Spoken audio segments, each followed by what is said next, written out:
Tinalakbakan po naman ni Senador Bato de la Rosa si Pangulong Marcos Jr. dahil sa pagpayag nito na ipadala si dating Pangulong Rodrigo Duterte sa The Hague. Dumalo ang senador po sa rally ng mga supporters ni Duterte sa Maynila nitong araw ng Sabado.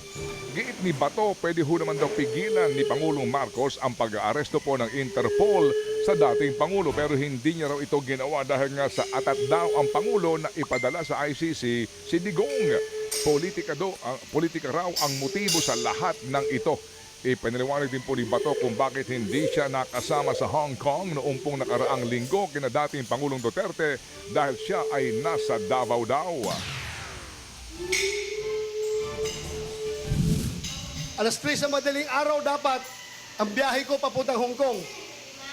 Pero merong nag-leak sa akin na impormasyon. Hindi pa rin tulog ang Diyos. Nagsabi na, sabihan mo sila na may warrant na si President Duterte at si Bato. Uhulihin sila pagbalik nila dito, galing sa Hong Kong. So tinawagan ko si Ace Bingbong Villaldia. Sabi ko, sir, meron ng warrant. Hindi na ko habol dyan. Asikasuhin ko na lang yung petisyon natin dito. Yan po tinig ni Senador Ronald Bato de la Rosa.